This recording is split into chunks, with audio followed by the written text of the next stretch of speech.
জান্নাতের টুকরো, এই জান্নাতের টুকরো অর্থাৎ জান্নাতের বাগানে যেই রব্বুল আলামিন আমাদের সকলকে বসার মতন সুযোগ নসিব করেছেন, আমি কিছু বলার পূর্বে আপনাদের সকলকে নিয়ে একবার কালিমাত শুকর আদায় করি। সকলে উচ্চ আওয়াজ বলি আলহামদুলিল্লাহ।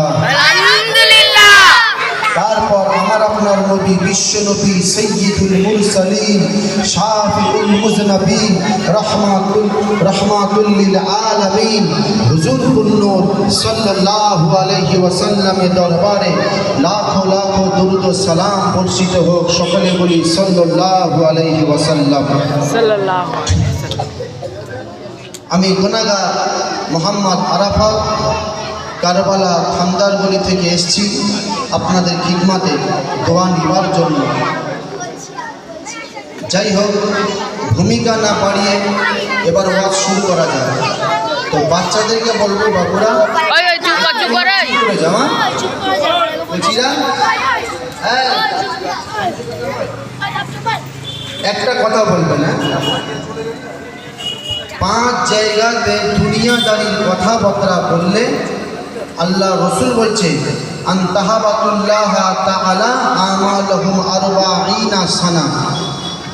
কোরআন শরীফের মধ্যে আল্লাহ পাক বলছে ওয়া আন্নাল মাসাজিদা লিল্লাহি ফালা তাদউ মাআল্লাহি আহাদা। মসজিদ আল্লাহর ঘর, মসজিদে আল্লাহ ছাড়া কারোর উপাসনা ইবাদত চলবে না। তাফসিরে আহমদীতে এসেছে মান তাকাল্লামা বিকালামে দুনিয়া খামসাতা মাউদাইন। 5 জায়গাতে দুনিয়াদারির কেউ যদি কথাবার্তা বলে তার নামাই আমল থেকে আল্লাহ পাক 40 বছরের আমলকে আল্লাহ ধ্বংস করে দেয়। তার মধ্যে হলো একটা জায়গা, এখানে হলো আল্লাহ রসুলের কথাবার্তা আলোচনা হবে, দিন ইসলামের আলোচনা করা হবে।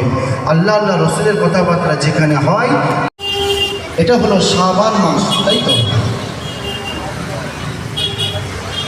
আমাদের সামনে আছে রমজানুল মুবারক মাস। সব জায়গায় আমি জলসা করি, যেখানে যেখানে